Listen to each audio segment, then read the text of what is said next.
ಕರ್ನಾಟಕದಲ್ಲಿ ಕಾನೂನು ಸುವ್ಯವಸ್ಥೆ ಸಂಪೂರ್ಣವಾಗಿ ಹದಗೆಟ್ಟಿದ್ದು ರಾಜ್ಯಕ್ಕೆ ಬರಬೇಕಿದ್ದ ಮತ್ತೊಂದು ಉದ್ಯಮ ನೆರೆಯ ರಾಜ್ಯದ ಪಾಲಾಗಿದೆ ಅಂತ ರಾಜ್ಯ ಸರ್ಕಾರದ ವಿರುದ್ಧ ಬಿಜೆಪಿ ಕಿಡಿಕಾರಿದೆ.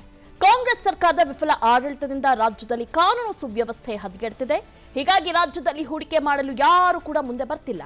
ರಾಜ್ಯದಲ್ಲಿ ಹೂಡಿಕೆ ಮಾಡಬೇಕಿದ್ದ ಗೂಗಲ್ ಪಿಕ್ಸೆಲ್ ಉತ್ಪಾದನಾ ಘಟಕ ಇದೀಗ ನೆರೆಯ ರಾಜ್ಯ ತಮಿಳುನಾಡಿಗೆ ಹೋಗಿದೆ. ಕಾಂಗ್ರೆಸ್ ಸರ್ಕಾರ ಉದ್ಯೋಗ ಸೃಷ್ಟಿಕರ್ತರನ್ನು ರಾಜ್ಯದಿಂದ ಹೊರಗೆ ತಳ್ಳುತ್ತಿದ್ದಾರೆ. ಕಾಂಗ್ರೆಸ್ ಫೇಲ್ಸ್ ಕರ್ನಾಟಕ ಅಂತ ಎಕ್ಸ್ ಖಾತೆಯಲ್ಲಿ ರಾಜ್ಯ ಬಿಜೆಪಿ ಘಟಕ ಕಿಡಿಕಾರಿದೆ. ಇನ್ನು ತಮಿಳುನಾಡಿನಲ್ಲಿ ಗೂಗಲ್ ಪಿಕ್ಸೆಲ್ ಉತ್ಪಾದನಾ ಘಟಕ ಸ್ಥಾಪನೆಯಾಗ್ತಾ ಇದೆ ಅಂತ ತಮಿಳುನಾಡು ಸಿಎಂ ಎಂಕೆ ಸ್ಟಾಲಿನ್ ಎಕ್ಸ್ನಲ್ಲಿ ಪೋಸ್ಟ್ ಮಾಡಿ ಮಾಹಿತಿಯನ್ನು ಹಂಚಿಕೊಂಡಿದ್ದಾರೆ. ಸರ್, ಪ್ರತಿ ಬಾರಿನೂ ಕೂಡ ಸಿಎಂ ಸಿದ್ದರಾಮಯ್ಯ ಅವರು ಒಂದು ಮಾತು ಹೇಳ್ತಿರ್ತಾರೆ, ದೇಶದಲ್ಲಿ ಅನ್ಎಂಪ್ಲಾಯ್ಮೆಂಟ್ ಹೆಚ್ಚಾಗೋದಕ್ಕೆ ಕಾರಣನೇ ಮೋದಿ ಸರ್ಕಾರ ಅಂತ. ಈಗ ಇವ್ರೇನ್ ಮಾಡ್ತಿದ್ದಾರೆ ಸರ್? ಒಂದೊಂದೇ ಕಂಪನಿಗಳನ್ನ ಬಿಟ್ಕೊಡ್ತಿದ್ದಾರೆ ಅಲ್ವಾ? ಈಗ ದಿವ್ಯಾ ರಘುನಾಥ್ ಅವರ ಇದು ಹಲವು ಡೈಮೆನ್ಷನ್ಸ್ಗಳಲ್ಲಿ ಬೇರೆ ಬೇರೆ ಪರ್ಸ್ಪೆಕ್ಟಿವ್ಸ್ ಅಲ್ಲಿ ನೋಡಬೇಕಾದಂತಹ ವಿಷಯ. ಇದು ಅನ್ಎಂಪ್ಲಾಯ್ಮೆಂಟ್ ಅಥವಾ ಅಂಡರ್ ಎಂಪ್ಲಾಯ್ಮೆಂಟ್ ಅನ್ನೋದು ಕೇವಲ ಒಂದು ಭಾಗ ಆದ್ರೆ ಇದನ್ನ ನಾವು ಯಾವ ಪರ್ಸ್ಪೆಕ್ಟಿವ್ ಅಲ್ಲಿ ನೋಡಬೇಕು ಅಂತಂದ್ರೆ, ಈಗ ಬೆಂಗಳೂರು ಅಲ್ವಾ, ಈಗ ಬೆಂಗಳೂರು ಅಂತಂದ್ರೆ ಏನು, ಇಡೀ ಪ್ರಪಂಚದಾದ್ಯಂತ ಅಥವಾ ಇಡೀ ಭಾರತದಾದ್ಯಂತ ಯಾವ ಖ್ಯಾತಿಯನ್ನ ಪಡೆದುಕೊಂಡಿದೆ? ಐಟಿ ಕ್ಯಾಪಿಟಲ್ ಮತ್ತು ನಾವು ಮ್ಯಾನುಫ್ಯಾಕ್ಚರಿಂಗ್ ಹಬ್ಬು, ಐಟಿ ಇಂಡಸ್ಟ್ರಿ, ನಾವು ಬಹಳ ದೊಡ್ಡ ಮಟ್ಟದ ಹ್ಯೂಜ್ ಲೆವೆಲ್ ಆಗಿರುವಂತಹ ಟೆಕ್ನಾಲಜಿಕಲ್ ವಂಡರ್ಸ್ ನ ಹೊಂದಿದೀವಿ. ಈ ಸಂದರ್ಭದಲ್ಲಿ ಬೆಂಗಳೂರಿಗೆ ಈ ತರದೊಂದು ಕಂಪನಿ ಬರಬೇಕು. ಗೂಗಲ್ ಪಿಕ್ಸೆಲ್ 8 ಪ್ರೊಡಕ್ಷನ್, ಅದು ಗೂಗಲ್ ಟೆನ್ಸರ್ ಮತ್ತು ಬೇರೆ ಬೇರೆ ರೀತಿಯ ಟೆಕ್ನಾಲಜಿಗಳನ್ನು ಹೊಂದಿರುವಂತಹ ಗೂಗಲ್ ಪಿಕ್ಸೆಲ್ 8 ಮೊಬೈಲ್ ಫೋನ್ ನ ಪ್ರೊಡಕ್ಷನ್ ಯೂನಿಟ್ ಸ್ಟಾರ್ಟ್ ಆಗುತ್ತೆ. ಆ ತರದೆಲ್ಲ ಬೆಂಗಳೂರಿಗೆ ಬರಬೇಕು ಅಂತ ನಮ್ಗೆ ಅನ್ಸೋದು ಬಹಳ ಸಹಜ ಆಯ್ತಾ. ಅದು ಒಂದು ಬಹಳ ದೊಡ್ಡ ಪರ್ಸ್ಪೆಕ್ಟಿವ್. ಆದ್ರೆ ಎರಡನೇ ವಿಷಯ ಏನ್ ಹೇಳ್ತಾರೆ ಇವರೆಲ್ಲ ಅಂತಂದ್ರೆ, ಇದು ಕ್ರೈಮ್ ರೇಟ್ ಜಾಸ್ತಿ ಆಯ್ತು, ಮತ್ತೊಂದು ರೇಟ್ ಜಾಸ್ತಿ ಆಯ್ತು, ಆ ಕಾರಣಕ್ಕಾಗಿ ಗೂಗಲ್ ಬರ್ತಾ ಇಲ್ಲ, ಮತ್ತೊಂದು ಬರ್ತಾ ಇಲ್ಲ, ಇನ್ನೊಂದು ಬರ್ತಾ ಇಲ್ಲ. ಇಲ್ಲ, ಅದನ್ನ ಒಂದು ಸ್ವಲ್ಪ ನಾವು ಆ ಕಡೆ ಇಟ್ಬಿಟ್ಟು ಪೊಲಿಟಿಕಲಿ ಮೋಟಿವೇಟೆಡ್ ಪದಗಳನ್ನ ಒಂಚೂರು ನಾವು ಎಡಗಡೆ ಹಾಕಿ ಒಂದ್ ಸ್ವಲ್ಪ ನಾವಿಲ್ಲಿ ಚರ್ಚೆಯನ್ನ ನಡೆಸೋಣ.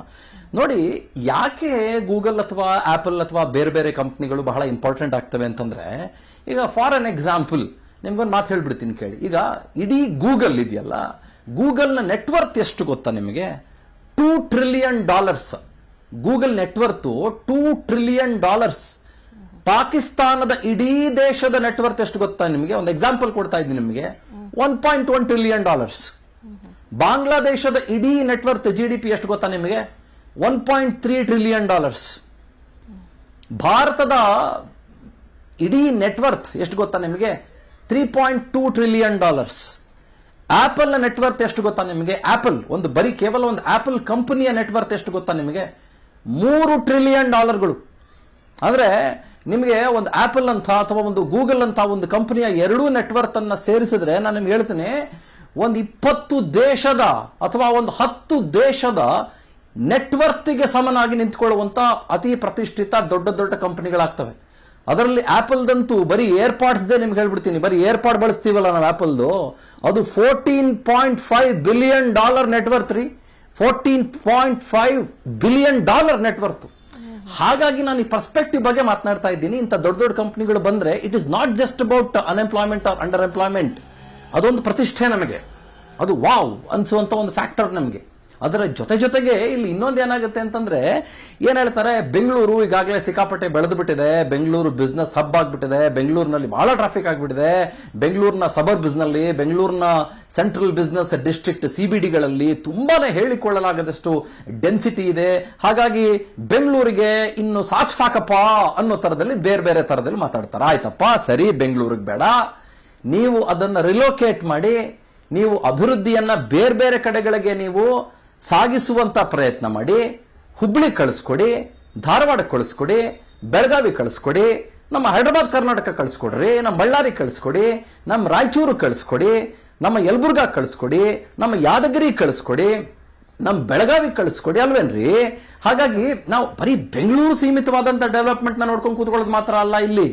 ಇಲ್ಲಿ ನಾವು ಯಾವ್ದಾದ್ರೂ ಒಂದು ಸಂಸ್ಥೆ ಬರಬೇಕು ಅಂತಂದ್ರೆ ಆ ಸಂಸ್ಥೆಗೆ ಬೇಕಾದಂತ ಎಲ್ಲ ಸವಲತ್ತುಗಳು, ಫಾರ್ ಎಕ್ಸಾಂಪಲ್ ಇವಾಗ ನಮ್ಮಲ್ಲಿ ಆಪಲ್ ಮ್ಯಾನುಫ್ಯಾಕ್ಚರಿಂಗ್ ಹಬ್ ಸ್ಟಾರ್ಟ್ ಆಗ್ತಾ ಇದೆಯಪ್ಪ.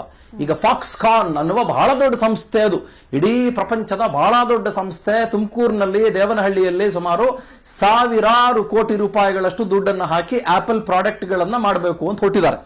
ಅದೇ ರೀತಿಯಲ್ಲಿ ಇವಾಗ ಚೆನ್ನೈನಲ್ಲಿ ನೀವು ಗಮನಿಸಬಹುದು ಮತ್ತು ತಮಿಳುನಾಡಲ್ಲಿ ನೀವು ಗಮನಿಸಬಹುದು, ಕೇವಲ ಮೊಬೈಲ್ ಫೋನ್ ಇಂಡಸ್ಟ್ರೀಸ್ ಮಾತ್ರ ಅಲ್ಲ, ನೀವು ಹ್ಯುಂಡೈ ಕಂಪನಿ ತಗೊಳ್ಳಿ ಅಥವಾ ಕಿಯಾ ಕಂಪನಿ ತಗೊಳ್ಳಿ, ಕಾರ್ ಇಂಡಸ್ಟ್ರೀಸ್ ನಾನು ಮಾತನಾಡ್ತಾ ಇರೋದು ನಿಮಗೆ, ಮತ್ತು ಬೇರೆ ಬೇರೆ ಕಾರ್ ಕಂಪನಿಗಳು ತಗೊಳ್ಳಿ, ದೊಡ್ಡ ದೊಡ್ಡ ಅಸೆಂಬ್ಲಿ ಯೂನಿಟ್ಗಳನ್ನು ಹೊಂದಿದ್ದಾವೆ.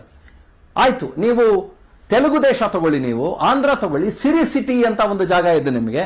ಆ ಸಿರಿ ಸಿಟಿಯಲ್ಲಿ ನಿಮಗೆ ರೆಡ್ಮಿ ಅಥವಾ ಕ್ಷೋಮಿ ಅಂತ ನಾವೇನು ಕರಿತೀವಿ, ರೆಡ್ಮಿ ಕಂಪ್ನಿ ಬಹಳ ದೊಡ್ಡ ಅಸೆಂಬ್ಲಿ ಯೂನಿಟ್ ಅನ್ನು ಹೊಂದಿದೆ. ಎಷ್ಟು ದೊಡ್ಡದು ಅಂತಂದ್ರೆ ಅಲ್ಲಿರುವ ಎಲ್ಲ ಎಂಪ್ಲಾಯೀಸ್ಗಳು ಯಾರು ಅಂತಂದ್ರೆ ನೀವು ಬಹಳ ಆಶ್ಚರ್ಯ ಪಡ್ತೀರಿ ಹೇಳಿದ್ರೆ, ಅಲ್ಲಿರುವ ಎಲ್ಲ ಎಂಪ್ಲಾಯೀಸ್ಗಳು ಕೂಡ ಎಲ್ಲ ಹೆಣ್ಣು ಮಕ್ಕಳೇನೆ. ಪ್ರತಿ ದಿನ ನೂರಾರು ಗಾಡಿಗಳಲ್ಲಿ ಪಕ್ಕದ ಹಳ್ಳಿಗಳಿರುವಂತಹ ಹೆಣ್ಮಕ್ಳನ್ನ ಕರೆದುಕೊಂಡು ಬಂದು ಅವರಿಗೆ ಟ್ರೈನಿಂಗ್ ಕೊಟ್ಟು, ರೆಡ್ಮಿ ಕಂಪನಿ ಏನ್ ಮಾಡ್ತಾ ಇದೆ, ಏನು ಮಾಡೋದಿಲ್ಲ, ಈಗ ನನ್ನ ಕೈಲಿ ಯಾವುದೋ ಒಂದು ರೆಡ್ಮಿ ಫೋನ್ ಇದೆ ಅಂತ ಅನ್ಕೊಳ್ಳಿ, ಅದನ್ನ ಅಸೆಂಬಲ್ ಮಾಡೋದಷ್ಟೇ, ಅವರಿಗೆ ಅಲ್ಲಿ ಎಂಪ್ಲಾಯ್ಮೆಂಟ್ ಜನರೇಟ್ ಮಾಡುವಂತ ಕೆಲಸ ಆಗ್ತಾ ಇದೆ. ಇದು ಕೇವಲ ಎಂಪ್ಲಾಯ್ಮೆಂಟ್ ಮಾತ್ರ ಅಲ್ಲ, ಪರ್ಸ್ಪೆಕ್ಟಿವ್. ನೀವು ಎಂಪ್ಲಾಯ್ಮೆಂಟ್ ಜನರೇಟ್ ಆಗುತ್ತೆ, ಅದರ ಜೊತೆಗೆ ಪಕ್ಕದಲ್ಲಿ ಮತ್ತೊಂದೇನೋ ಜನರೇಟ್ ಆಗುತ್ತೆ, ಪರ್ಸ್ಪೆಕ್ಟಿವ್ ಜನರೇಟ್ ಆಗುತ್ತೆ, ಅದರ ಜೊತೆಗೆ ಬೇರೆ ಬೇರೆ ಉದ್ಯೋಗದ ಅವಕಾಶಗಳು ತೆರೆದುಕೊಳ್ಳುತ್ತೆ, ಮತ್ತು ಮತ್ತೊಬ್ಬ ಯಾರೋ ಇನ್ನೊಂದು ಏನೋ ಒಂದು ಉದ್ಯೋಗವನ್ನ ಶುರು ಮಾಡ್ಕೊಳ್ತಾನೆ. ಹಾಗಾಗಿ ನಾವು ಈ ಕಂಪ್ನಿಗಳನ್ನ ಬಿಟ್ಕೊಟ್ಟಿರೋದೇ ನಮಗೇನು ಲಾಸ್ ಅಲ್ಲ ಬಿಡ್ರಿ, ಇನ್ನೊಂದು ಕಂಪ್ನಿ ಬರುತ್ತೆ ಅಂತ ಅನ್ಬಿಡ್ಬೋದು. ಹಾಗೆ ಹೇಳಕ್ಕಾಗಲ್ಲ. ಕಂಪನಿಗಳು ಬರಬೇಕು. ಬೆಂಗಳೂರಿಗೆ ಸಿಕ್ಕಾಪಟ್ಟೆ ಡೆನ್ಸಿಟಿ ಆಯ್ತು ಕಣ್ರಿ ಅಂತ ಹೇಳಕ್ಕಾಗಲ್ಲ. ನಾನು ಯಾವಾಗಲೂ ಹೇಳ್ತಾ ಇರ್ತೀನಿ, ಡಿಸೆಂಟ್ರಲೈಸ್ಡ್ ಡೆವಲಪ್ಮೆಂಟ್. ನಾನು ಮಾತಾಡ್ತೀನಲ್ಲ, ನಿಮಗೆ ಅವಕಾಶ ಮಾಡಿಕೊಡಿ, ಲ್ಯಾಂಡ್ ಅವರಿಗೆ ಕಡಿಮೆ ಖರ್ಚಿನಲ್ಲಿ ಕೊಡಿ, ಅವರಿಗೆ ನೀರು ಬೇಕು ಕಡಿಮೆ ಖರ್ಚಿನಲ್ಲಿ ಕೊಡಿ, ಅವರಿಗೆ ಮತ್ತೊಂದನ್ನು ಎಲೆಕ್ಟ್ರಿಸಿಟಿ ಬೇಕು ಕಡಿಮೆ ಖರ್ಚಿನಲ್ಲಿ ಕೊಡಿ, ಅವರಿಗೆ ಏನೋ ಸೌಲಭ್ಯ ಬೇಕು ಕಡಿಮೆ ಖರ್ಚಿನಲ್ಲಿ ಕೊಡಿ. ಹೀಗಾದಾಗ ಮಾತ್ರ ಅವಕಾಶಗಳು ಕರ್ನಾಟಕವನ್ನಾಗ್ಲಿ ಅಥವಾ ಬೇರೆ ಯಾವುದೇ ರಾಜ್ಯವನ್ನಾಗ್ಲಿ ಹುಡ್ಕೊಂಡು ಬರೋದಕ್ಕೆ ಶುರುವಾಗುತ್ತೆ. ಫಾರ್ ಎಕ್ಸಾಂಪಲ್, ನಾನು ಕಿಯಾ ಬಗ್ಗೆ ಮಾತಾಡ್ತಾ ಇದ್ದೆ. ತಮಿಳುನಾಡಿನಲ್ಲಿ ಕಿಯಾದ ಸಣ್ಣ ಪುಟ್ಟ ಪಾರ್ಟ್ಗಳ ಅಸೆಂಬ್ಲಿ ಯೂನಿಟ್ ಇದ್ರೆ, ನಿಮಗೆ ಅದೇ ಅನಂತಪುರದಲ್ಲಿ, ನೀವು ಮಂತ್ರಾಲಯಕ್ಕೆ ಹೋಗುವಾಗ ಅನಂತಪುರದಲ್ಲಿ ಕಿಯಾ ಕಂಪನಿಯ ಬಹಳ ದೊಡ್ಡ ಮ್ಯಾನುಫ್ಯಾಕ್ಚರಿಂಗ್ ಹಬ್ ಕಾಣುತ್ತೆ ನಿಮಗೆ. ಒಂದು ಕೊರಿಯನ್ ಸೆಟಲ್ಮೆಂಟ್ ತರ ಕಾಣಿಸುತ್ತೆ ನಿಮಗೆ. ಬಹಳ ದೊಡ್ಡ ಕೊರಿಯನ್ ಸೆಟಲ್ಮೆಂಟ್ ಕಂಡುಬಿಡುತ್ತೆ ನಿಮಗೆ. ಅಲ್ಲಿ ಕೊರಿಯನ್ ಹೋಟೆಲ್ಗಳು ಶುರುವಾಗ್ಬಿಟ್ಟಿದಾವೆ ನಿಮಗೆ. ಮತ್ತು ಕೊರಿಯಾದಿಂದ ಬಂದಿರುವಂತ ಲಕ್ಷಾಂತರ ಜನ, ಸಾವಿರಾರು ಜನ, ಜೊತೆಗೆ ಭಾರತದ ನಮ್ಮ ದೇಶದ ಸಾವಿರಾರು ಜನ ಅಲ್ಲಿ ಅನಂತಪುರದಲ್ಲಿರುವಂತಹ ಕಿಯಾ ಮ್ಯಾನುಫ್ಯಾಕ್ಚರಿಂಗ್ ಹಬ್ ನಲ್ಲಿ ಇವತ್ತು ಕೆಲಸ ಮಾಡಕ್ಕೆ ಶುರು ಮಾಡ್ಕೊಂಡಿದ್ದಾರೆ. ಹಾಗಾಗಿ ಕೇವಲ ಎಂಪ್ಲಾಯ್ಮೆಂಟ್ ಮಾತ್ರ ಅಲ್ಲ, ಅಥವಾ ಕೆಲಸ ಸಿಗುತ್ತೆ ಅಂತ ಮಾತ್ರ ಅಲ್ಲ ರೀ, ಬೇರೆ ಬೇರೆ ಬೆಳವಣಿಗೆಗಳು, ಬೇರೆ ಬೇರೆ ಡೆವಲಪ್ಮೆಂಟ್ಗಳು, ಮತ್ತು ಬೇರೆ ಬೇರೆ, ನಾನು ಪದೇ 4 ಸಲ ಬಳಸಿದ್ದೀನಿ ಈ ಪದಾನ, ಪರ್ಸ್ಪೆಕ್ಟಿವ್ ಪರ್ಸ್ಪೆಕ್ಟಿವ್ ಪರ್ಸ್ಪೆಕ್ಟಿವ್ ಅಂತ. ಅದು ಆಗಲೇಬೇಕಾಗತ್ತೆ. ಆಮೇಲೆ ನೋಡಿ, West Bengal Tata nano manufacturing unit ಬರಬೇಕು ವೆಸ್ಟ್ ಬೆಂಗಾಲಲ್ಲಿ ಅಂತಂದಾಗ, ವೆಸ್ಟ್ ಬೆಂಗಾಲು ಟಾಟಾ ನ್ಯಾನೋದ ಮ್ಯಾನುಫ್ಯಾಕ್ಚರಿಂಗ್ ನ ಅವಕಾಶವನ್ನ ಕಳೆದ 10 ವರ್ಷಗಳ ಹಿಂದೆ ಕಳ್ಕೊಂಡ್ಬಿಡ್ತು. ನಮ್ಮ ಹುಬ್ಬಳ್ಳಿ ಧಾರವಾಡದಲ್ಲಿ ಹೀರೋ ಕಂಪನಿ ಬಂದು ಬೇರೆ ಬೇರೆ ಟೂ ವೀಲರ್ಗಳನ್ನು ಮ್ಯಾನುಫ್ಯಾಕ್ಚರ್ ಮಾಡ್ತೀವಿ ಅಂತಂದಾಗ, ನಮ್ಮಲ್ಲಿ ಆದಂತ ಏನೋ ಒಂದಿಷ್ಟು ಗೊಂದಲಗಳಿಂದ ನಾವು ಹೀರೋ ಕಂಪನಿ ಬರಬೇಕಾಗಿದ್ದನ್ನ ನಾವು ಕಳ್ಕೊಂಡ್ಬಿಟ್ವಿ. ಆಯ್ತಾ, ಗೊತ್ತಾಯ್ತಾ? ಅದೇ ನೀವು ಇವಾಗ ನಮ್ಮ ಬಳ್ಳಾರಿ ತಗೊಳ್ಳಿ, ನಮ್ಮ ಹೊಸಪೇಟೆ ತಗೊಳ್ಳಿ, ಜಿಂದಾಲ್ ಅಂತ ಒಂದು ಬಹಳ ದೊಡ್ಡ ಸಂಸ್ಥೆ ಇದೆ ನಿಮಗೆ. ಸಾವಿರಾರು ಜನಕ್ಕೆ ವಸತಿ ಕೊಟ್ಟು, ಸಾವಿರಾರು ಜನಕ್ಕೆ ಕೆಲಸ ಕೊಟ್ಟು, ನಿಮಗೆ ಅಲ್ಲಿ ಜಿಂದಾಲ್ ಸಿಟಿ ನಿರ್ಮಾಣ ಆಗೋಗಿದೆ ನಿಮಗೆ. It's a city. Jindal today is a big city. ನಮ್ಮ ಬಳ್ಳಾರಿ ಮತ್ತು ಬಳ್ಳಾರಿಯ ಸಬರ್ಬ್ಸ್ ಮತ್ತು ಬಳ್ಳಾರಿಯ ಆಚೆ ಕಡೆ ಭಾಗಗಳಲ್ಲಿ.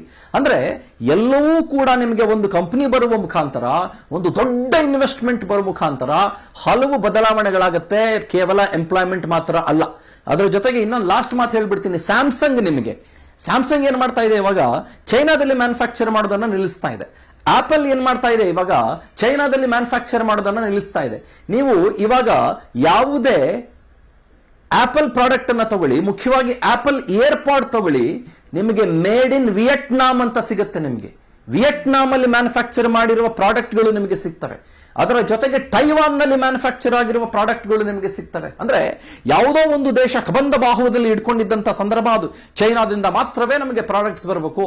ಒಂದು 10-12 ವರ್ಷದ ಹಿಂದೆ ಮೊಬೈಲ್ ಫೋನ್ಗಳು ಬಂದಾಗ, ಫ್ಯಾನ್ಸಿ ಮೊಬೈಲ್ ಫೋನ್ಗಳು ಬಂದಾಗ, ದೊಡ್ಡ ದೊಡ್ಡ ರಿಂಗ್ ಟೋನ್ ಮೊಬೈಲ್ ಫೋನ್ಗಳು ಬಂದಾಗ, ದೊಡ್ಡ ದೊಡ್ಡ ಡಿಸ್ಪ್ಲೇ ಮೊಬೈಲ್ ಫೋನ್ಗಳು ಬಂದಾಗ, ಎಲ್ಲರೂ ಚೈನಾ ಫೋನ್ ಅಂತ ಆಡ್ಕೊಂಡಿದ್ದು, ಅದ್ರ ಬಗ್ಗೆ ಚರ್ಚೆ ಮಾಡಿದ್ದು, ಜನ ಧಾಂಗುಡಿ ಇಟ್ಟು ತಗೊಂಡಿದ್ದು. ಈ ಕಳೆದ 1-1.5 ದಶಕದಲ್ಲಿ ದಿವ್ಯಾ ಅವರೇ, ಇಡೀ ಎಕಾನಮಿ ಮತ್ತು ಮ್ಯಾನುಫ್ಯಾಕ್ಚರಿಂಗ್ ಹಬ್ ಮತ್ತು ಇಂಡಸ್ಟ್ರಿ ಹಬ್ ಏನಿದೆ, ಒಂದು ದೊಡ್ಡ ಮಟ್ಟದ ಪ್ಯಾರಾಡೈಮ್ ಶಿಫ್ಟ್ ಅಂತ ನಾವೇನ್ ಕರಿತೀವಿ, ಆ ಪ್ಯಾರಾಡೈಮ್ ಶಿಫ್ಟ್ ಅನ್ನ ಪಡೆದುಕೊಂಡಿದೆ. ಅದಕ್ಕೆ ನಾವು ಕೂಡ ಇಲ್ಲಿ ಒಗ್ಗಿಕೊಳ್ಳಬೇಕಾಗತ್ತೆ. ನಾವು ಕೂಡ ಅದಕ್ಕೆ ನಮ್ಮನ್ನ ನಾವು ಅಪ್ಪಿಕೊಳ್ಳಬೇಕಾಗತ್ತೆ. ಈ ಹಂತದಲ್ಲಿ ನಾನು ಹೇಳ್ತೀನಿ, ಹೋದ್ರವಾಯ್ತು ಬಿಡ್ರಿ, ಒಂದು ಗೂಗಲ್ ಪಿಕ್ಸೆಲ್ ಅಂತ ಹೇಳ್ಕೊಂಡು ಕೂತ್ಕೊಳ್ಳೋಕ್ಕಾಗಲ್ಲ. ಅದರಿಂದ ನೀವು ಹೇಳಿದಾಗೆ ಎಂಪ್ಲಾಯ್ಮೆಂಟ್ ಹೌದು, ಬಟ್ ಪರ್ಸ್ಪೆಕ್ಟಿವ್. ಏನ್ರಿ ನಮ್ಮ ಕರ್ನಾಟಕ ಗೂಗಲ್ ಬಂತಲ್ರಿ ಪಿಕ್ಸೆಲ್ ಮ್ಯಾನುಫ್ಯಾಕ್ಚರ್ ಮಾಡೋದು ಅಂತಂದ್ರೆ, Pixel 8 ಗೂಗಲ್ Pixel 8 ಬಗ್ಗೆ ನಿಮ್ಗೆ ಹೇಳ್ಬಿಡ್ತೀನಿ ಕೇಳಿ, ಜಸ್ಟ್ 15 ಸೆಕೆಂಡ್ಸ್ ಹೇಳ್ಬಿಡ್ತೀನಿ. One of the highly rated mobile phones of Google company ಇವತ್ತು. ಆಪಲ್ಗೆ ಟಕ್ಕರ್ ಕೊಡಬಲ್ಲ, ಆಪಲ್ಗೆ ನೇರ ಪೈಪೋಟಿ ಕೊಡಬಲ್ಲಂತ ಮೊಬೈಲ್ ಫೋನ್ ಅದು ಗೂಗಲ್ Pixel 8 ನಿಮ್ಗೆ ಇವತ್ತು. ಹೆಕ್ಟಾಕೋರ್ ಆಕ್ಟಾಕೋರ್ ಪ್ರೊಸೆಸರ್ಸ್ಗಳನ್ನು ಹೊಂದಿರುವಂತಹ ಫೋನ್ ಇವತ್ತು. ಅದು ಸಂಪೂರ್ಣವಾಗಿ ಅಲ್ಲೇ ಮ್ಯಾನುಫ್ಯಾಕ್ಚರ್ ಆಗದೆ ಇರಬಹುದು ಚೆನ್ನೈನಲ್ಲಿ, ಬಟ್ ಬೇರೆ ಎಲ್ಲಿಂದಾನೋ ಬರಬಹುದಾದಂತಹ ಪ್ರಾಡಕ್ಟ್ ನ ಅಸೆಂಬ್ಲಿ ಯೂನಿಟ್ಗಳು ಅಲ್ಲಿ ತಯಾರಾಗಬಹುದು. ಹಾಗಾಗಿ there are lot of things which we should learn when we actually import a company or ನಾವು ಯಾವುದಾದ್ರೂ ಒಂದು ಕಂಪನಿಯನ್ನು ಅಪ್ಪಿಕೊಂಡಾಗ. ದಿವ್ಯಾ ರಘುನಾಥ್ ಅವರೇ. Okay sir.